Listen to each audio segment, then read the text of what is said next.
আজকে আপনাদেরকে দেখাবো মালয়েশিয়াতে স্টুডেন্টরা কী টাইপের পার্ট টাইম জবগুলো করে থাকে। আমি এখন একটা পার্ট টাইম জবে আসছি, ইউ গাইস ক্যান সি। এটা হচ্ছে একটা গলফ ক্লাব। তো এখানে আজকে একটা ইভেন্ট হবে, ইভেন্টটা আজকে আপনাদেরকে দেখাবো কী টাইপের কাজ আমরা করে থাকি পার্ট টাইমে। আমাদের কাজ অলরেডি শেষ, আমরা চলে যাচ্ছি। আমরা অ্যাকচুয়ালি দুইজন আসছিলাম এখানে, আর অন্যরাও আলাদা আলাদাভাবে আসছিল, ওরা কাজ করতেছে। অ্যাকচুয়ালি এখানে অনেকগুলো ইভেন্ট হচ্ছিল ভিতরে, আমরা দুইটাতে পার্টিসিপেট করছি, আরও ইভেন্ট হচ্ছে। তো আমাদের সময় শেষ হয়ে গেছে, এই জন্য আমরা এখন চলে যাচ্ছি। আর এখানে হচ্ছে বিভিন্ন জায়গায় কাজের ক্ষেত্রে আপনার ডিউটি আওয়ার একটু ডিফারেন্ট। এখানে কোথাও হচ্ছে 10 রিঙ্গিত পার আওয়ার হয়, কোথাও 12 রিঙ্গিত বা কোথাও 15 রিঙ্গিতও হয়। আর এইখানে আর হচ্ছে 10 রিঙ্গিত পার আওয়ার পে করে থাকে।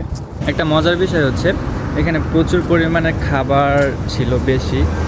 আমার ফ্রেন্ড ফাহাদ ওই অনেক খাবার নিয়ে আসছে সাথে করে, ইচ্ছা করলে এখান থেকে খাবার নিয়ে আসা যায়।